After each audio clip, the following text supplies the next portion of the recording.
Vamos ver se ela entendeu. Tá. Sai aqui. Tranquilo. Está chegando o nosso horário, então vamos iniciar aqui o nosso estudo da tarde de hoje. E nas quintas-feiras, hoje é dia 30 de março de 2023, nós estudamos essa obra, Diversidade dos Carismas, Teoria e Prática da Mediunidade, de Hermínio de Miranda.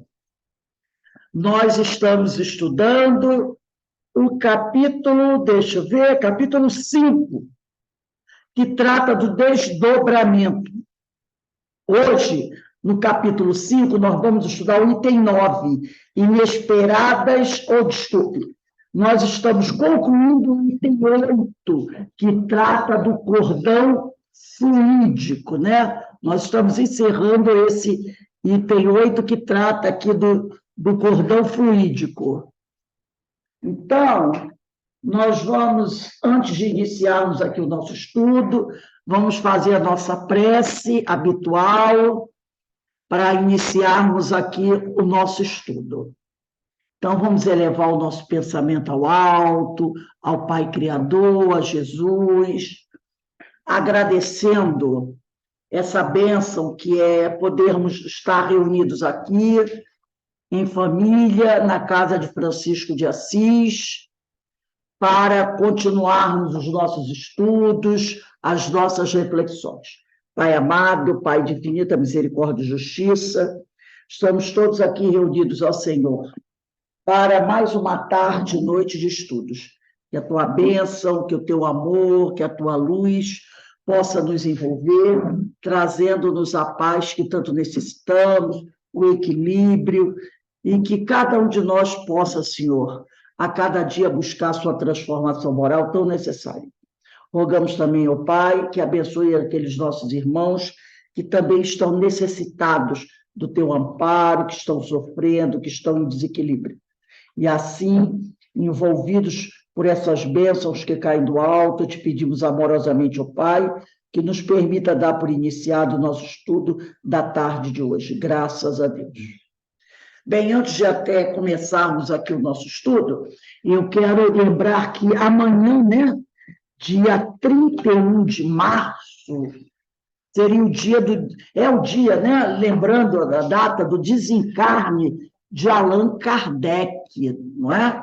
Então, hoje, nós teremos na nossa casa às 18h40, e eu estou convidando a todos, uma palestra, tá? Para que nós possamos relembrar o nosso codificador, e o tema será a obra espírita e Allan Kardec. Hoje às 18h40, e o palestrante é o nosso irmão Guilherme Azeredo. Também é a primeira vez que ele vem à nossa casa, e nós temos tido boas surpresas, né? Com os novos palestrantes. Não que os antigos não sejam bons, mas é sempre bom ter mais um, e eles têm sido muito bons, né? E com certeza o nosso irmão Guilherme Azeredo também será mais um companheiro a fazer parte dos palestrantes da Casa de Francisco de Assis. Então, vamos dar início aqui ao nosso estudo. Todos estão convidados à nossa palestra. E o tema estamos no item 8 sobre o cordão fluídico, mas eu estou começando aqui no parágrafo que começa assim: meditando sobre isto, está marcadinho aí, meditando sobre isto, minha primeira impressão foi de que deveria ter sido possível a ela tocar e até manusear o cordão fluídico com suas mãos perispirituais. Porque, como nós vimos na aula passada, a nossa irmã Regina, ela pela primeira vez viu um cordão fluídico, né? O que a gente chama de cordão de prata. E ela ficou impressionada. Ela ficou impressionada com o tipo, né, de coisa que ela estava vendo, que era o cordão fluídico, o cordão de prata, né? Então, ela, como ele disse aqui no parágrafo anterior, como sempre, Regina procurou tirar o máximo proveito do fenômeno para observá-lo, estudando com atenção. Então, agora Hermínio está fazendo as considerações sobre o que ela falou. Por isso que ele disse: meditando sobre isto, minha primeira impressão foi a de que deveria ter sido possível a ela, Regina, tocar e até manusear o cordão fluídico com suas mãos perispirituais. Essa é uma reflexão de Hermínio. Não seriam da mesma substância, ele está fazendo uma pergunta, né? Não seriam da mesma substância, ou melhor, constituídas de energias no mesmo grau de condensação? Se o espírito encarnado, que está em desdobramento, e o desencarnado podem tocar o próprio corpo espiritual e senti-lo tão vivo e sólido como físico, por que não poderia tocar o cordão fluídico? Porque ele fala que, às vezes, quando você vai, quem já foi, eu nunca participei, mas quem já participou de reunião de materialização de espíritos, essa pessoa pode até tocar o espírito, quer dizer, o perispírito materializado. Foi o caso daquele nosso irmão, que o nome me fugiu agora? Não, que foi, durante muitos anos, presidente da Rádio Rio de Janeiro. Né? Eu esqueci o nome dele agora. Ele já desencarnou, ele foi presidente da Rádio Rio de Janeiro. Então, ele participa... Sai daí. Quem? Desculpa. Aí a Verinha, vou ativar o mudo dela aqui. Eu esqueci o nome dele. Ele foi presidente da Rádio Rio de Janeiro. Então, parece que um ou dois filhos dele desencarnou, né? E uma filha desencarnou muito jovem. E ele, uma vez participando de uma reunião, essa filha dele se materializou. É o Gerson Simões Monteiro, não é isso? Gerson Simões Monteiro. Ele mesmo. Eu escutei ele falar várias vezes sobre essa... Eu cheguei a conhecê-lo na Rádio situação. Janeiro, quando eu fazia o programa lá com a Marilena Mota, e também com o pai da Marisa Leal. E aí, ele, nessa reunião de materialização, ele chegou a colocar a filha dele no colo. Parece que era criança quando desencarnou. E ela se materializou em formato, na forma infantil, né? E ele chegou a colocar no colo, abraçou, e parece que isso aconteceu umas 2 ou 3 vezes. Por isso que ele diz aqui, o Hermínio está dizendo, a primeira impressão é que ele acredita que a Regina poderia até tocar e manusear o cordão fluídico com as suas mãos perispirituais, elas estão em desdobramento. Porque não seria esse cordão da mesma substância, ou melhor, constituída de energia do mesmo grau de condensação? Se o espírito encarnado, olha o caso do Gerson Simões, né? E o desencarnado podem tocar o próprio corpo espiritual e senti-lo tão vivo e sólido como físico, que não poderia tocar o cordão fluídico. E se o encarnado, sem estar em desdobramento, pode tocar o espírito? É porque ele fala aqui, ele fala do encarnado em desdobramento, mas pode ter um encarnado sem estar desdobrado e tocar o espírito materializado, se for da vontade do espírito. Então, pelo que ele conclui, ela poderia sim tocá-lo e até manusear. Aí ele diz aqui, ocorreu então que a substância do cordão precisa realmente ser mais tênue, não só porque tem uma capacidade quase ilimitada de expansão, ou melhor, de elasticidade, como também porque constituiria insuperável obstáculo ao deslocamento do perispírito do plano espiritual. Porque, na realidade, o cordão de prata, ele é uma extensão do perispírito. Então, se é uma extensão do perispírito, né, ele é de um material, vamos dizer assim, mais tênue que o corpo físico, né? Uma coisa mais elaborada, mais sutil. Então, ele fala que ele tem, né, uma capacidade quase ilimitada de expansão, porque imagina, um encarnado em desdobramento, aonde ele pode ir? Ele pode ir a vários lugares, como o próprio Chico já foi numa região dessas aí, bem superior, estando encarnado aqui na Terra. Então, o cordão de prata, ele é bem... a sua capacidade de expansão é bastante elástica, né? Da mesma maneira que ele pode ir da cama até o banheiro, como a Regina já foi, de desdobramento, ela pode ir também da cama ao outro planeta, um desdobramento. Então, esse cordão ele é bem expansivo e bem elástico, né? Como ele diz aqui, como também constituiria insuperável obstáculo ao deslocamento do perispírito do plano espiritual, se puder ser livremente manipulado, como o fio de uma tomada elétrica. Então, tem uma série de dificuldades, né? Ele é mais tênue, até pelo material que a gente vê que forma o perispírito, né? E essa de grande expansão, de grande elasticidade, né?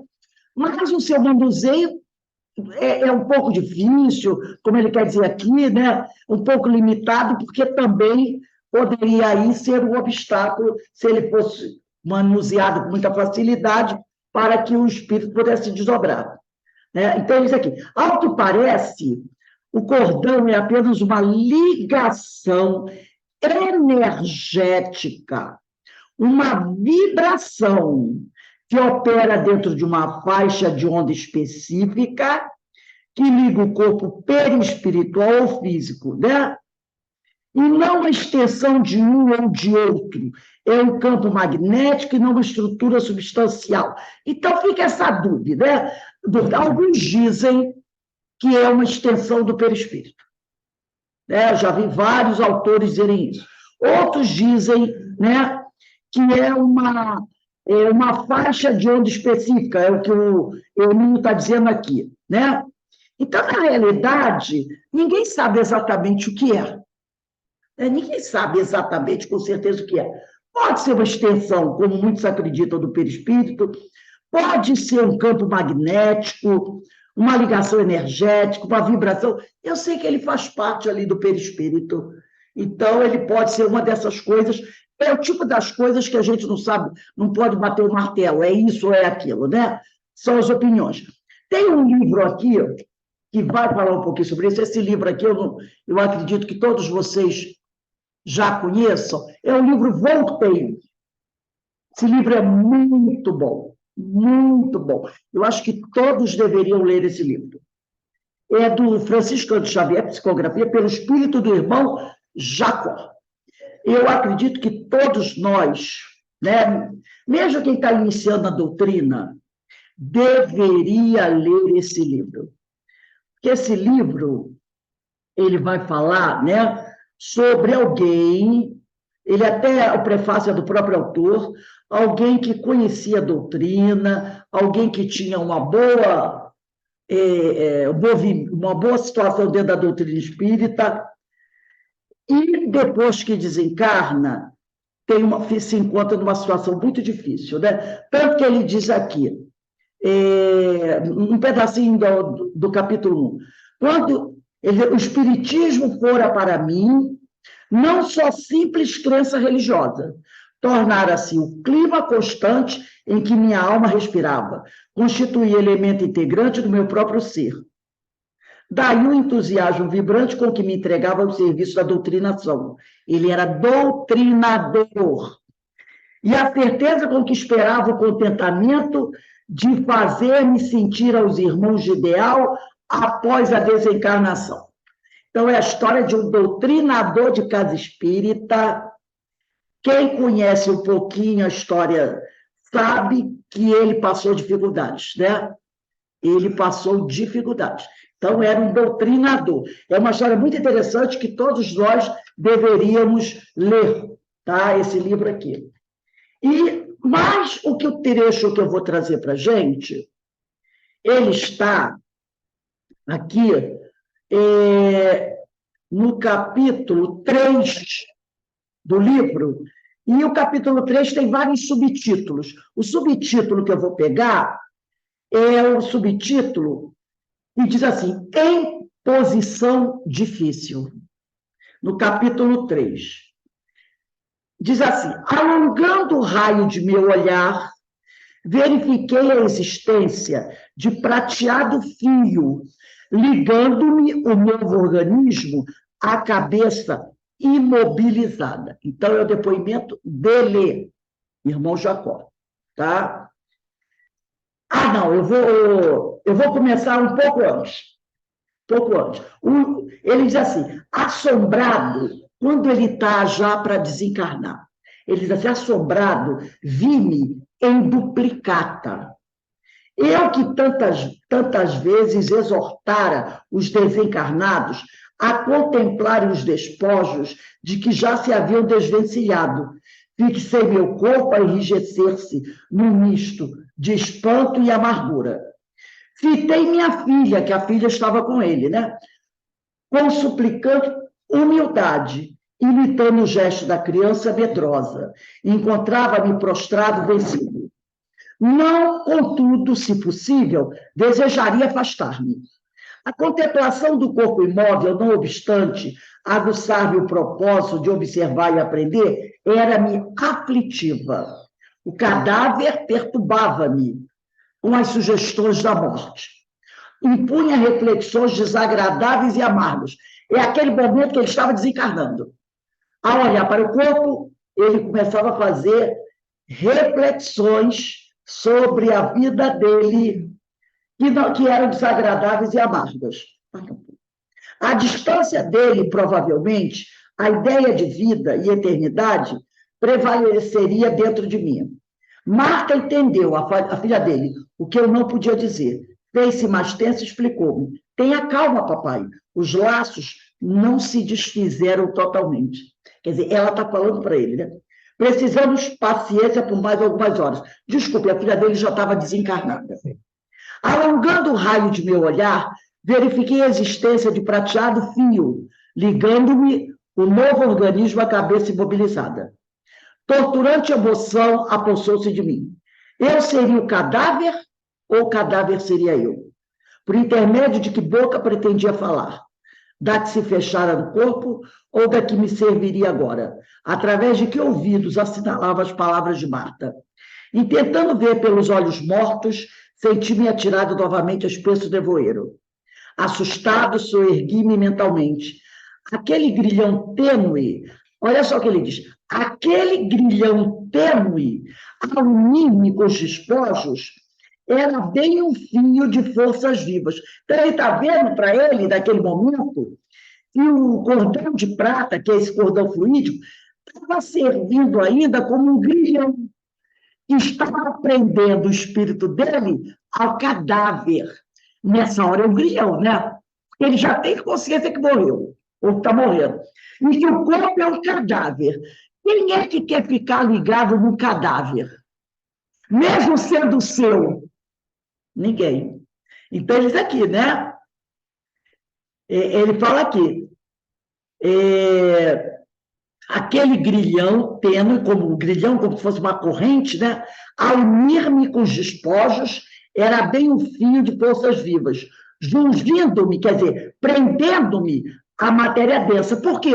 Porque, como disse a filha dele, os laços não haviam ainda se desfeito totalmente. Porque pelo espírito, ele vai se desligando do corpo físico, molécula a molécula.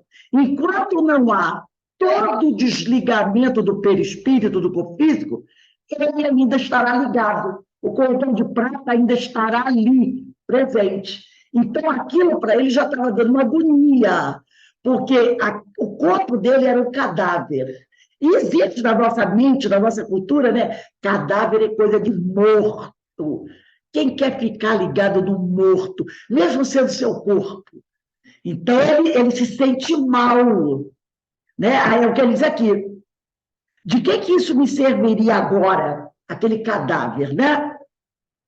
Aí depois ele diz aqui, esse fio de forças vivas, que parecia um grilhão, que o prendiam ao cadáver, era semelhante ao cordão umbilical, que liga o nascituro ao seio feminino, fitando então o corpo, repousado, inerte, simbolizando o templo materno ao meu ser, que ressurgia da espiritualidade. Recordei certamente, inspirado pelos amigos que ali me socorriam, E ele é um doutrinador, alguém com grande conhecimento do espiritismo. Aí ele diz aqui, então ele começou, recordei certamente, inspirado pelos amigos que ali me socorriam, a enormidade dos meus débitos.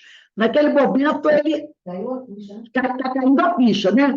Ele viu a enormidade dos meus débitos para com a carcaça que me retiveram do planeta por extensos e abençoados outros. Então, ele está também fazendo naquele momento ali, dando uma palavra em relação ao corpo dele, até agradecendo ao corpo.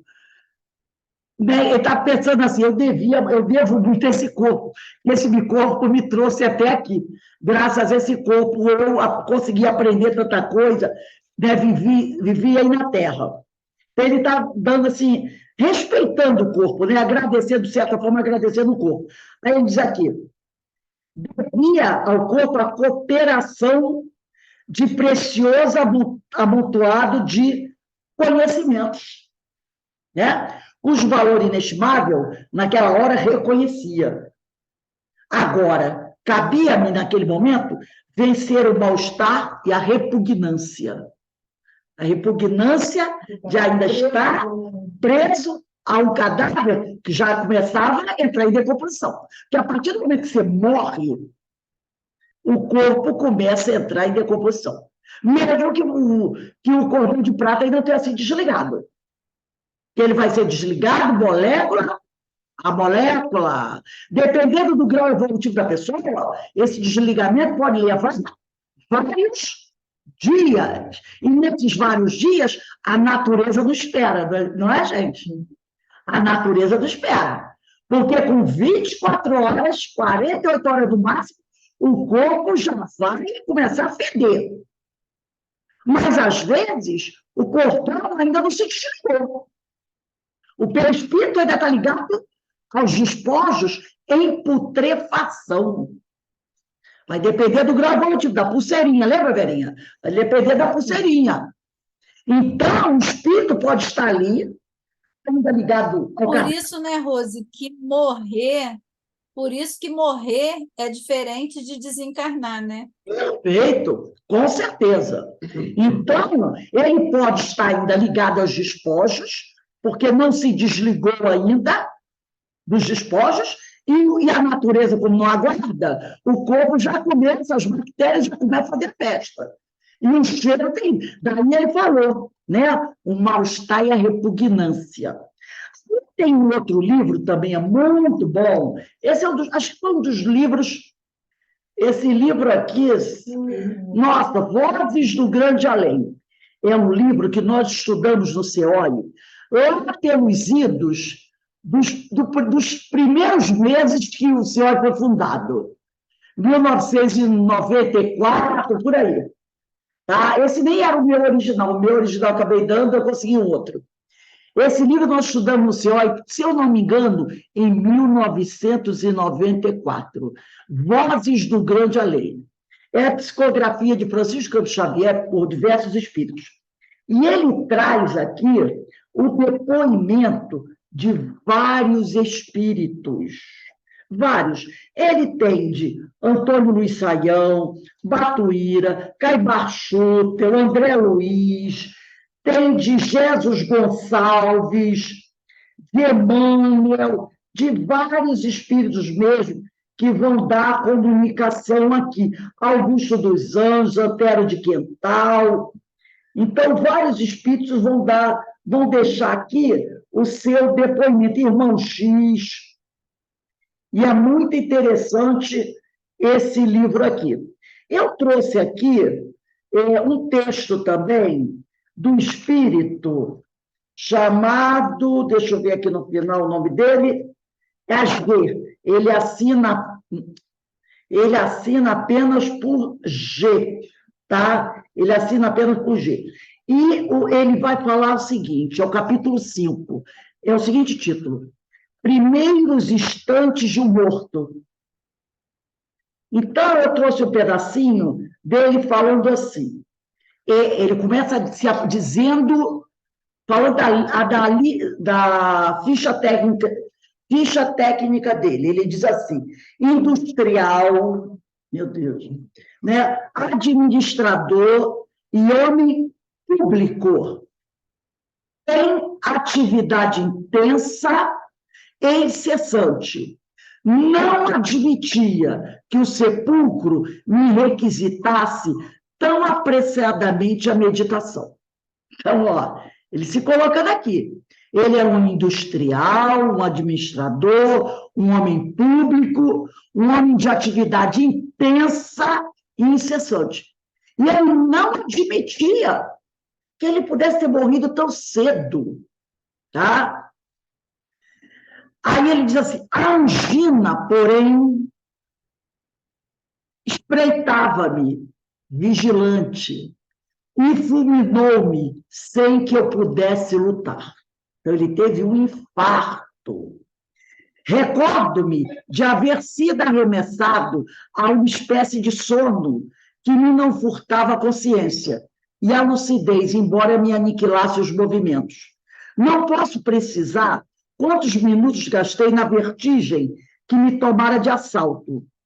Até que, em minha aflição por despertar, notei que a forma inerte me retomava a si, que minha alma entorpecida regressava ao corpo pesado.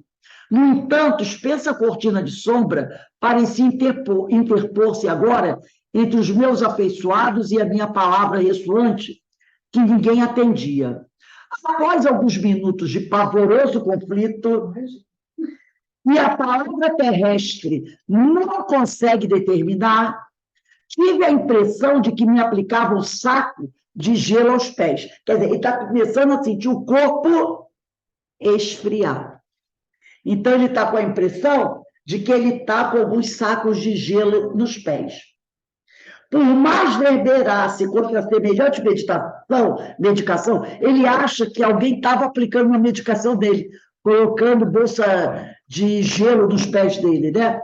Então, por mais que ele reclamasse contra semelhante medicação, o frio alcançava-me todo o corpo, até que não pude mais. Gente, deve ser uma coisa terrível. Procurei libertar-me e vi-me fora do leito, leve e ágil, pensando, ouvindo e vendo. Contudo, buscando afastar-me, reparei que um fio tênue de névoa branquicenta ligava a minha cabeça móvel à minha cabeça inerte. Então, ele percebeu o fio saindo da cabeça perispiritual para a cabeça do cadáver. Sensações de terror neutralizavam-me o raciocínio. Mesmo assim, concentrei minhas forças na resistência, tá? Aí ele diz assim, ó, apavorado, não conseguia maior afastamento do corpo físico, reconhecendo inquieto que me vestiam caprichosamente a estátua de carne em engelar-me. Ele estava percebendo que estavam vestindo o cadáver. E ele estava ligado ali ainda, entendeu? E ele estava sentindo que eles estavam vestindo aquele cadáver, né? Então, aqui, ó, sensações de terror neutralizavam o meu raciocínio. Mesmo assim, concentrei minhas forças na resistência. Retomaria o corpo.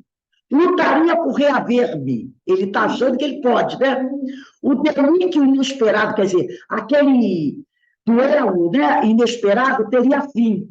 Contudo, ecoavam-se as horas. E, não obstante contrariado, vi-me exposto à visitação pública. Ele viu que as pessoas estavam lá, indo ao velório visitar o corpo dele. Ele diz aqui, ó, vi-me exposto à visitação pública. Ele ainda estava ligado pelo cordão de prata ao cadáver. Ele ainda estava encarnado, né? Ele ainda estava encarnado.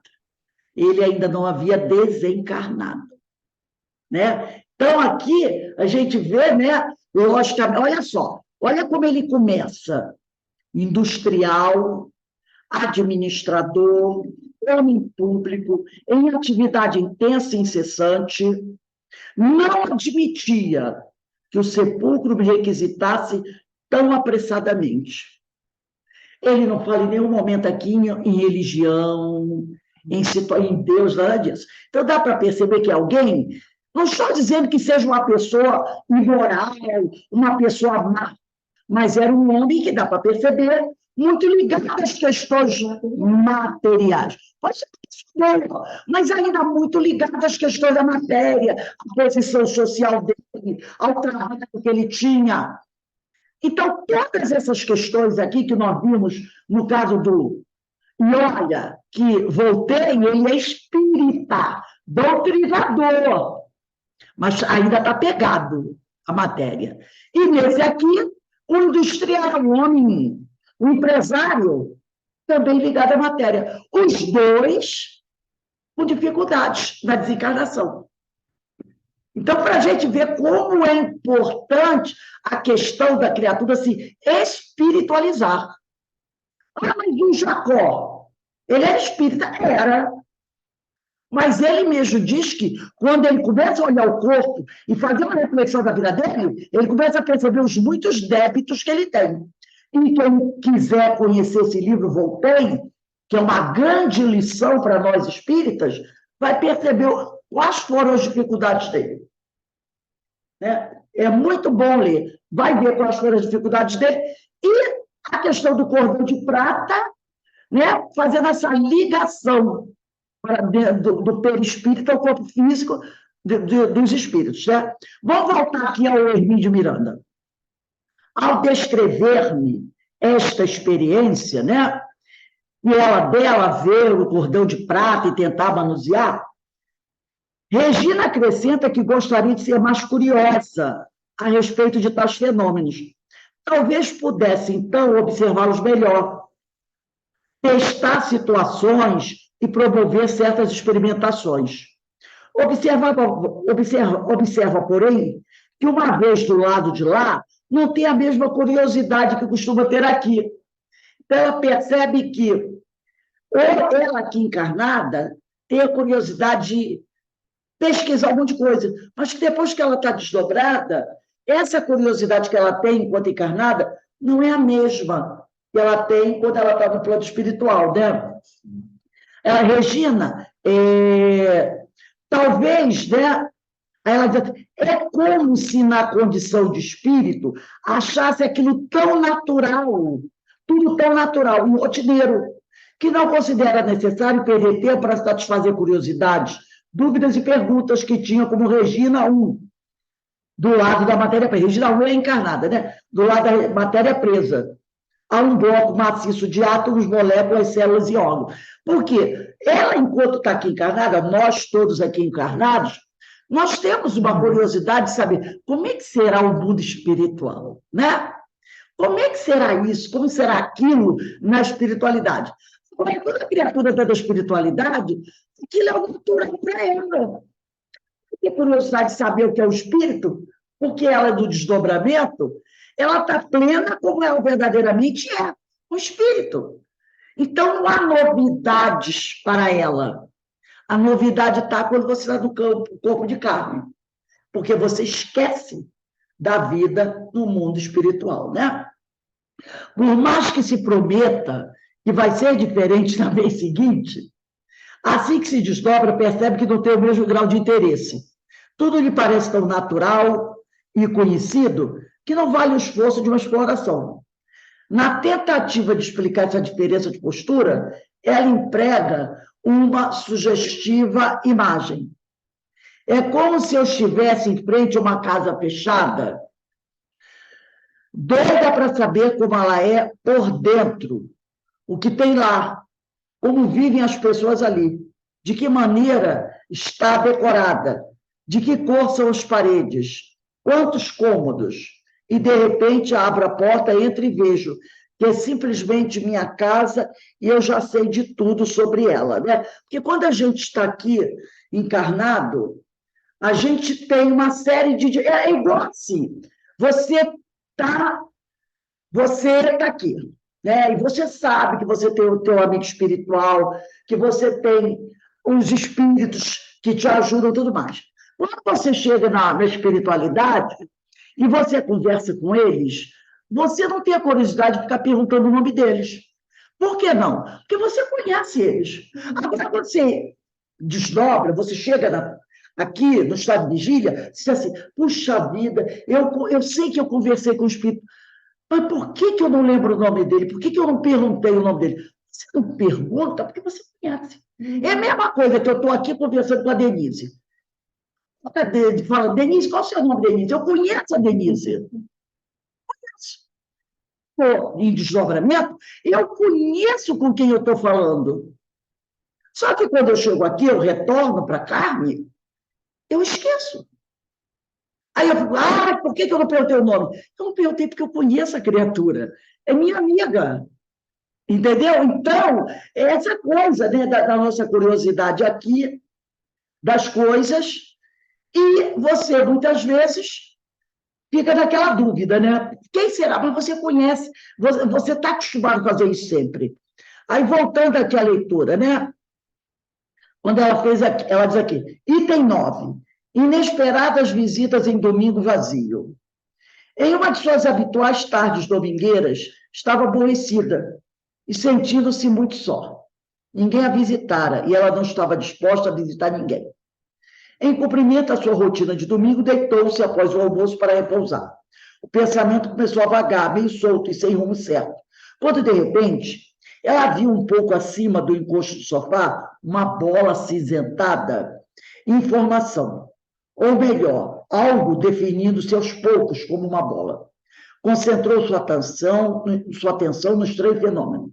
A bola parecia feita de uma substância nebulosa, com movimentos próprios. Aos poucos, essa bola foi clareando e definiu-se como uma cabeça humana, perfeita, nítida, parando a meia altura junto da parede. As feições eram de um jovem muito simpático, com um cap militar de cor creme, ou talvez caque. Já pensou você ver uma cabeça flutuando na sua frente? É meio estranho, né? Dá licença, mas é esquisito, né? Curiosa por saber do que se tratava e o que aquilo queria dizer, Regina verificou que as feições do jovem soldado eram bastante semelhantes às de uma pessoa com a qual ela se correspondera durante algum tempo. Um rapaz que vivia na Argélia e era soldado. Aliás, há algum tempo, não recebia carta dele. O primeiro impulso íntimo foi de temor. Jamais aquilo acontecera. Um pouco tensa, perguntou ao rosto, quer dizer, à cabeça, quem era ele e o que queria. Nada foi a resposta. Apenas conversar, sou um amigo. Vai embora, disse ela, e repetiu, vai embora, porque quem vai conversar com a cabeça? Né? Pelo amor de Deus. Pelo menos tivesse um pescoço, né? Um tronco, mas só uma cabeça. O rosto se desfez. Mal havia desaparecido a figura, porém Regina arrependeu-se por ter cedido a seus temores com desnecessária rudeza, né? Pesarosa desejou que ele voltasse. Ele voltou a aparecer, mas em vez de formar-se lentamente, a partir de uma nuvem condensada, ressurgiu pronta e completa. Aí sim, apareceu de corpo inteiro. E sorriu para ela. Regina estava calma e sem receios, agora, e por isso mais à vontade. Repetiu a pergunta inicial e ele explicou. Quero conversar. Ela perguntou, o que você quer? Ele disse, quero conversar. Você não estava se sentindo sozinha? Tão só? Em seguida, ela desdobrou. Ela deixou o corpo físico e saiu com ele. Não era a primeira vez que partia em companhia de um amigo espiritual. Ela já tinha feito isso várias vezes, tá? De desdobrar e sair como um amigo espiritual. Tipo Dona Ivone Pereira. Né? Não, aí diz aqui, lembrou-se, a Regina se lembrou, de que uma vez Nita, é um espírito amigo, a levar a passeio também. Falaremos de Nita em outro local deste livro. Podia agora ver o dono do rosto de corpo inteiro. estava mesmo fardado, e, de fato, era em tudo semelhante, era muito parecido, ao jovem argelino cujo retrato ela tinha consigo. É curioso não ter achado necessário pedir-lhe confirmação disso. Ela achou curioso não confirmar com ele. Você é aquele meu amigo argelino que eu me correspondo por carta, devia ser por carta naquela época, né? Ela achou curioso não perguntar. Aliás, diz Hermínio, a pergunta nem lhe ocorreu. Para que perguntar o que certamente já sabia? Ela já sabia. Ele havia desencarnado. O amigo dela, Argelino, com quem ela se correspondia, devia ser através de carta, deveria ter reencarnado. Por isso é que ele apareceu para ela, né? O jovem era simpático e muito tranquilo.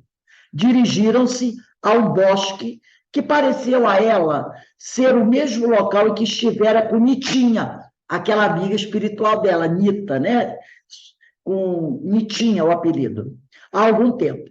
Numa pequena clareira, sentaram-se à beira de um barranco, acompanha.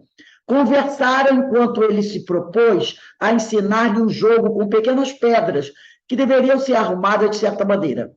Explicou-lhe que era um antigo jogo romano, mero passatempo. Fez-se silêncio e ele perguntou: por que você está tão aborrecida?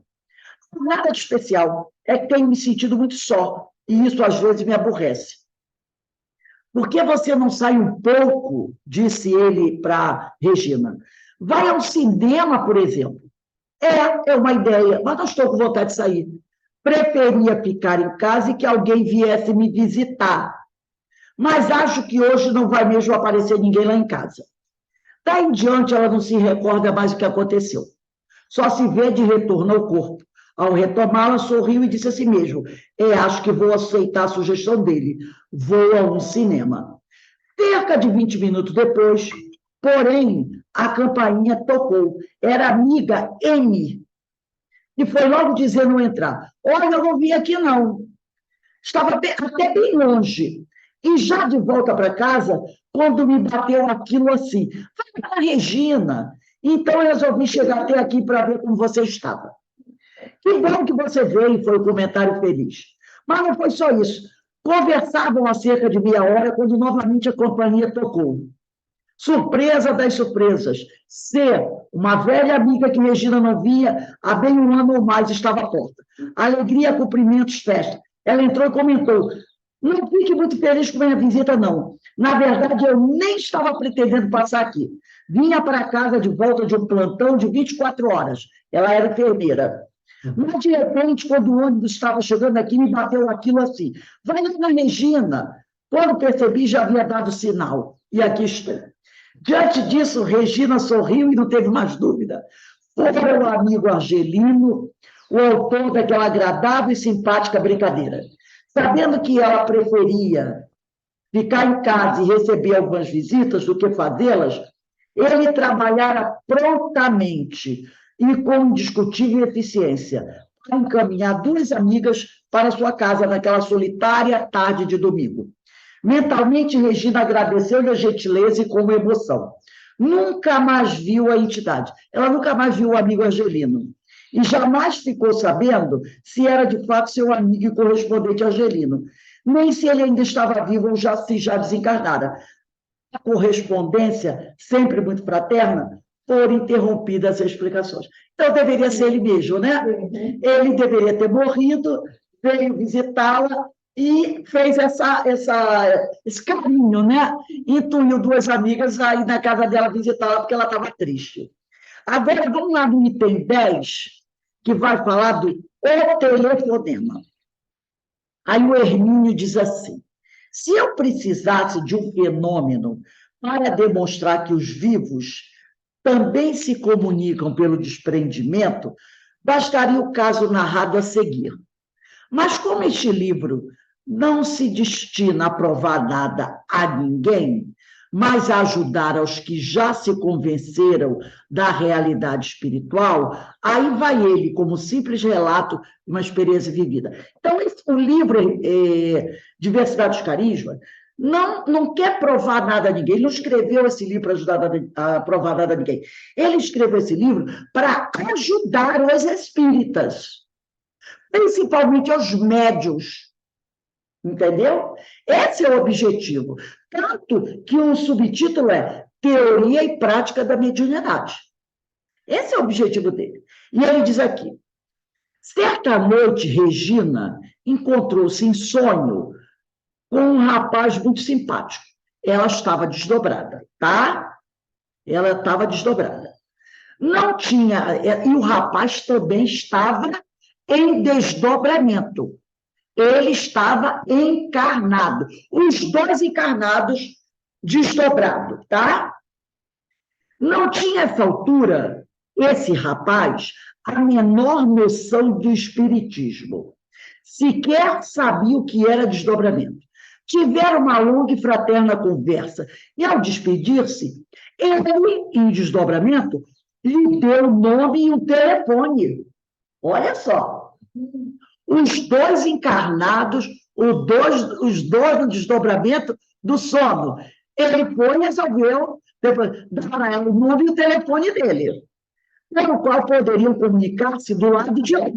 O lado de lá é aqui na Terra, encarnado, né? Mergulhados na matéria. No dia seguinte, Regina comentou o sonho com uma amiga. E a amiga sugeriu testarem a informação onírica, a informação que ela teve do sonho, ligando para o número dado.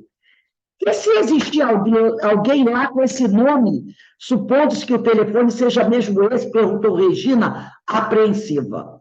Ora, disse a outra amiga, fala como é. Regina ligou, atenderam, era uma gráfica. Ela perguntou pelo rapaz, cujo nome ela deu. Ela ligou e disse assim, tem alguém aí com o nome assim, assim, assim? Ele estava na gráfica, ele estava lá. E a Regina desligou, porque ela perguntou, fulano de tal, está aí? Alguém entendeu? Ele está aqui sim. Ela pegou e desligou. O sonho não era o sonho, mas o encontro. Além dos paredões da matéria. Como iria ela, além dos paredões da matéria? O meu está paredões da matéria, quer dizer, a divisão entre a encarnado e o desencarnado. O paredão que liga, né? Paredão fluídico que liga os dois mundos. Além dos paredões da matéria. Paredões querem dizer limites da matéria. Mas aqui está padrões. O livro está padrões. Padrões, não é paredões. No único livro que é mais antigo é paredões. Então, eu interpreto, vocês podem até interpretar com padrões. Eu interpreto como paredões, como sendo esse limite que separa os dois mundos. Mas o seu, por ser mais antigo, podia ter erro de revisão. Ou então... Então, vamos lá. Só para explicar. Aí ele diz aqui. Então, fica lá, paredões, padrões da matéria. Como iria ela, Regina, explicar isso ao jovem do outro lado da linha? Como é que ela ia explicar? Se o rapaz... A gente se encontra... A gente teve um encontro no plano espiritual, com o telefone e tudo. É complicado, né? Item 11. O espírito toca a campainha.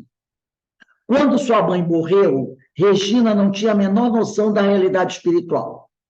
Quando a mãe morreu, ela não conhecia o espiritismo, não conhecia o mundo dos espíritos, tá? Sobrevivência, aparições, fenômenos mediúnicos e coisas assim. Desde que a mãe partira, contudo, passou a senti-la constantemente em sua casa. Identificava sua presença. Sabia que era ela mesma e chegou a vê-la algumas vezes. Mas, sem saber ao certo o que se passava, não tinha como ajudá-la, mesmo porque não acreditava que havia e ficava a buscar as habituais explicações alternativas. Ilusão de ótica, alucinação, impressão ou o que quer que seja. Quer dizer, ela não conhecia a doutrina, não sabia nem que os espíritos eram imortais, sobreviveriam à morte física. Então, ela ficava dando, né, aquelas desculpas de quem não conhece. No entanto, a mãe morta estava lá, pelos cantos da casa. Ela não entendia de nada, mas ela era médium, por isso que ela via. Mas era uma médium que não sabia que era médium, e não entendia nada de mediunidade, né?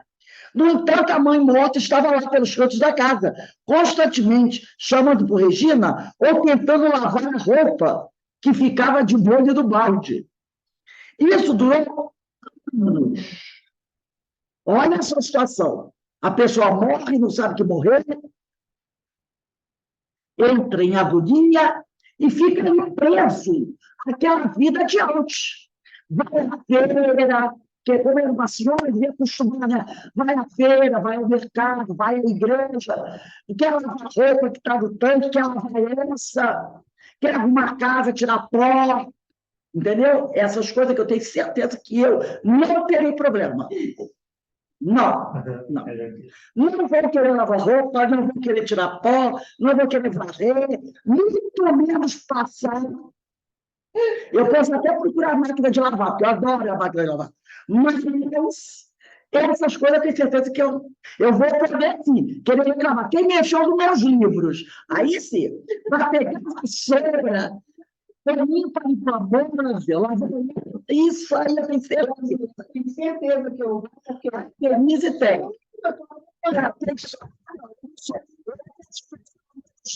Ela tem pesadelo que faz faxina. Ela tem pesadelo. Eu não tenho esse pesadelo, graças a Deus. Entendeu? Aí, então, isso durou anos. Veja só a situação em que nós, espíritos, podemos ficar por falta de conhecimento. A gente está brincando aqui, mas isso pode se reportar a outras coisas. A outras coisas. Isso simboliza o quê? O espírito apegado que não conhece nada. E a filha também, que não conhecia nada podia fazer para ajudar. É o que ela diz, mamãe está aqui há anos. E ela nada podia fazer pela mãe, né? Então, olha só. Certa noite, após recolher-se ao leito para dormir, já bem tarde, a campainha da porta principal tocou. Nessa época, Regina estava mais bem... Aí, passado muitos anos, olha só, passado muitos anos, Regina estava lá na casa quando tocou a porta da entrada da casa. Aí ele explica aqui, nessa época que tocou essa campainha, Regina já estava mais bem informada acerca dos fenômenos espíritas. Já é diferente a situação. Levantou-se e dirigiu-se à porta, ou melhor, pensou que havia se levantado, quando, de fato, já estava desdobrada. Quer dizer, ela já devia estar desdobrada pela casa quando tocou a campainha. Né? Em seu corpo perispiritual. Aproximava-se ainda da porta quando se encontrou com a mãe, que entrara. Nunca vira assim, tão nitidamente. Era a mãe que estava tocando a campainha, mas não esperou ela abrir a porta, a mãe já entrou. Qual era o realismo da cena? E Regina teve a ilusão de estar acordada. Ela viu a mãe tão nítida, que ela pensou, acho que eu estou acordada e não desdobrada. Né? Ela pensou que estava em estado de plena vigília no corpo físico. E por isso parecia-lhe que a mãe também estava ali, em carne e osso viva. Não conseguiu falar muito. Então, ela falou daquela coisa, eu estou desperta. E eu acho que minha mãe não morreu, não. Minha mãe está aqui, viva em casa. Quer dizer, ela deve ter pensado, né? Eu estou viva, minha mãe está viva, nós estamos as duas aqui. Que a mãe estava tão nítida, né? Que ela pensou que a mãe estava ali, carne e osso, viva.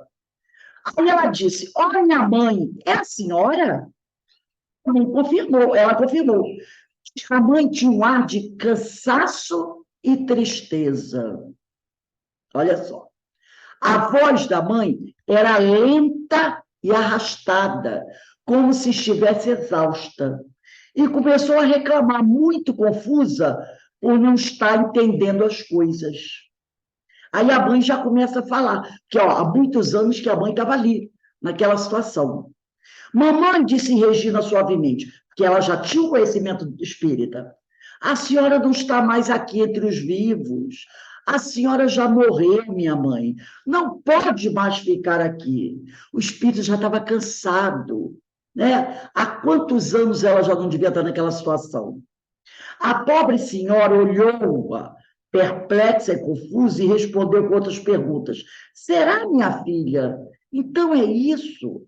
É sim, mamãe. A senhora não vê? Eu nem abri a porta e a senhora entrou assim mesmo. Então ela está fazendo a mãe ver coisas que a mãe não percebia antes. Antes a mãe entrava, saída, ela disse, olha só, a senhora tocou a campainha, eu nem abri a porta, a senhora entrou. Como que a senhora entrou se a porta estava fechada? Coitadinha de Regina, né? O Hermínio. Parece que pela primeira vez em todos aqueles anos, cerca de 6 anos, ela, a mãe, começou a entender o que lhe acontecera. Há 6 anos que ela estava naquela situação. Olhou a filha com profunda amargura e disse angustiada, ah, minha filha, então é isso, agora estou entendendo. Então ela já estava cansada, devia ser uma coisa terrível, né? Falar com as pessoas não responderem, né? Achar que está ficando meia louca, porque eu falo, mas ninguém me ouve, ninguém fala comigo, e não ter noção de onde se encontra. Terrível, né? Deu-lhe um longo e comovido abraço e partiu. Aí a mãe abraçou a filha e partiu.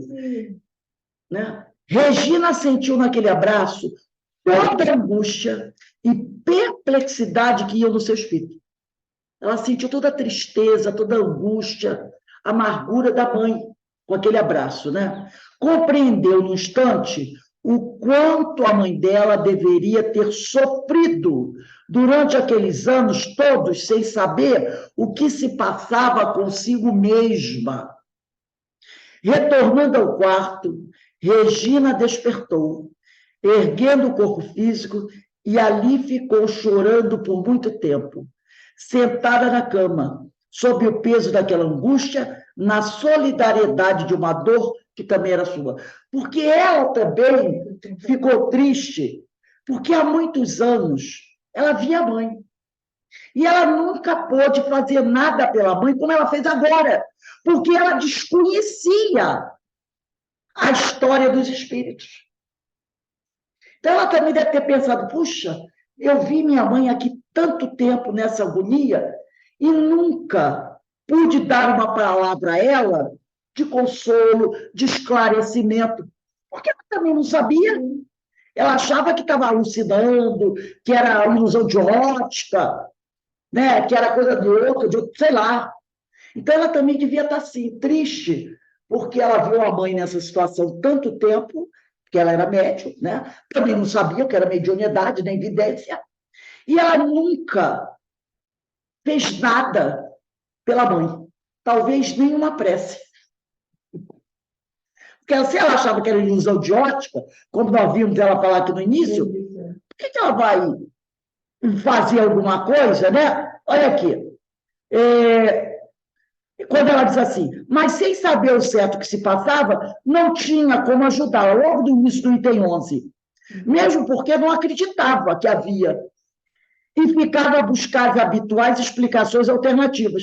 Ilusão de ótica, alucinação, impressão, o que quer que seja. Então, nenhuma prece ela fez pela mãe, pelo que se parece, porque ela não entendia.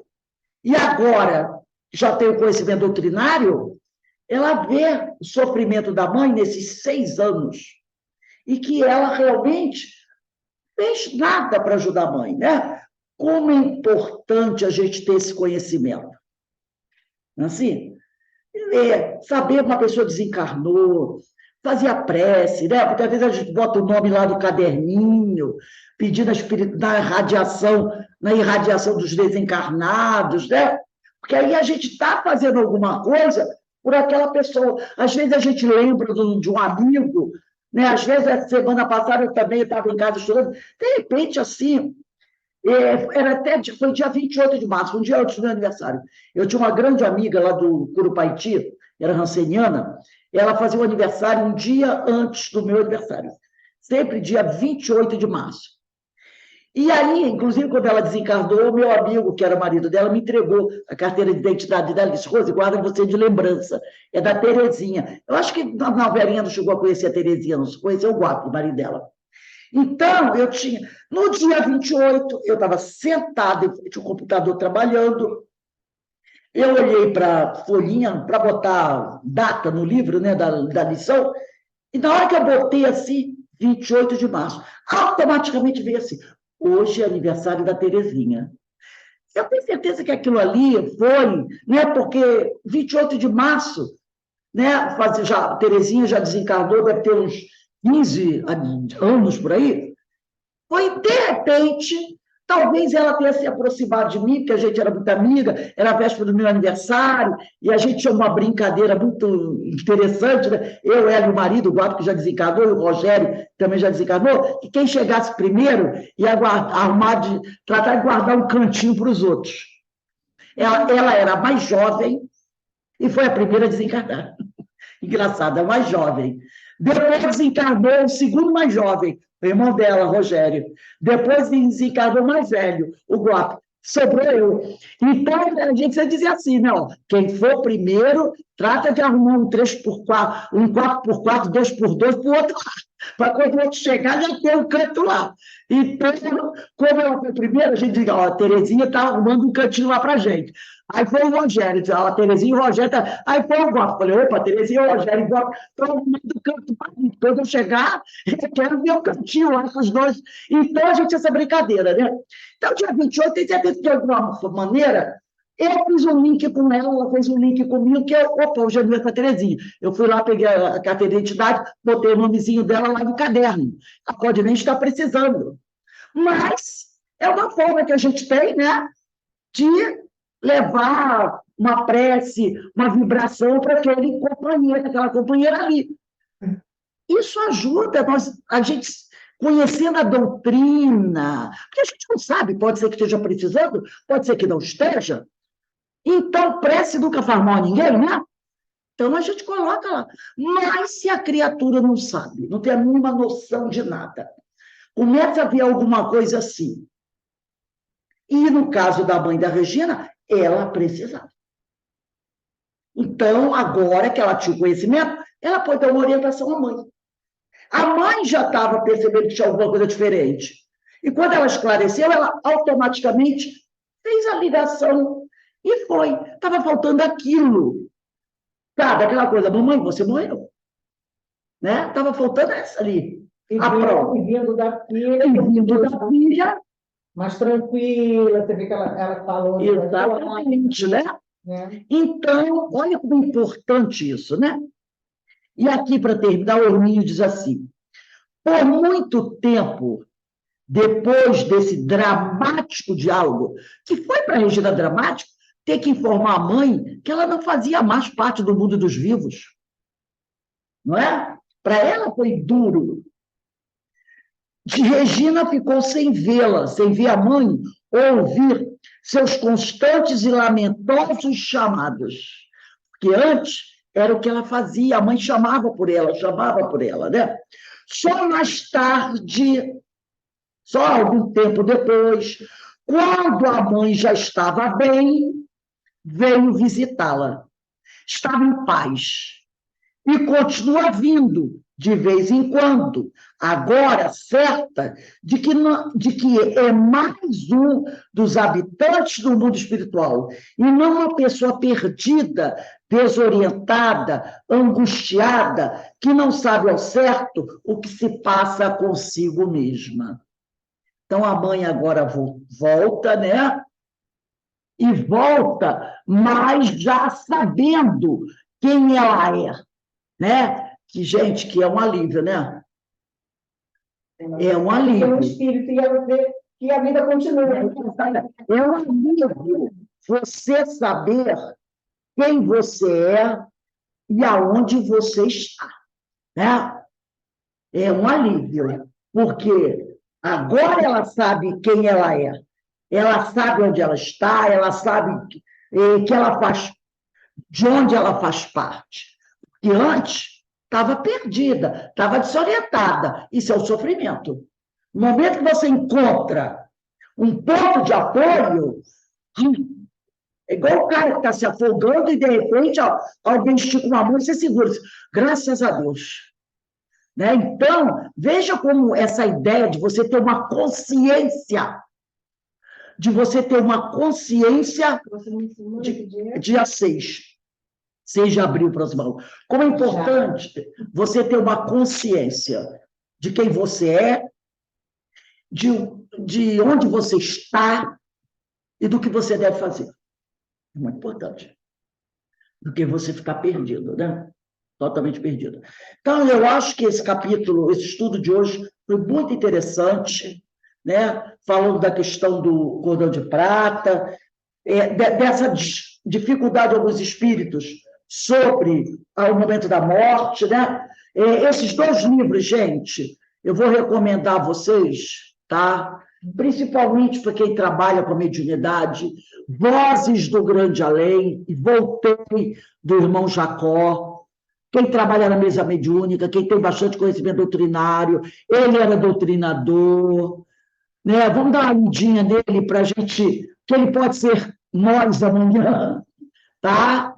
E Vozes do Grande Além são os depoimentos de muitos irmãos desencarnados, né? Espíritos conhecidos, como Caibar Choter, como André Luiz, como Meimei, entendeu? Tem espíritos que a gente não conhece, mas tem muita gente que a gente conhece. Antero de Quental, poeta, né? Dias da Cruz, outro poeta. Então, tem muita gente, e a gente vai aprender muito com eles, porque eles vão trazendo sempre para a gente um esclarecimento, uma orientação, um conhecimento novo. Muito educativo esse livro, Vozes do Grande Além, do Chico, psicografia por diversos espíritos.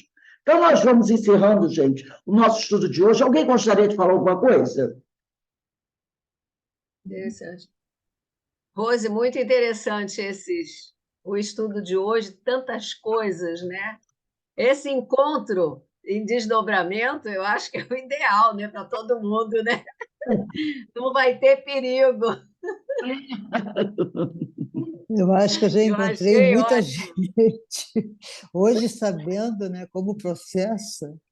Não é, gente? Eu acho melhor em desdobramento do que em encontro virtual aí, pelo computador. Dá sempre isso. Nossa, com certeza. Muito. Depende da nossa cabeça. Se a nossa cabeça está desequilibrada, o encontro espiritual pode ser perigoso também. Com quem eu estou marcando encontro? Tem que é conhecido, né? Conhecido a gente fala. Isso, gente, são as maravilhas de sermos espíritos, né? E dos fenômenos que envolvem o ser espiritual. Então, é tudo maravilha. E é bom a gente saber disso, a gente conhecer. Tem muita gente que não sabe que essas coisas podem acontecer.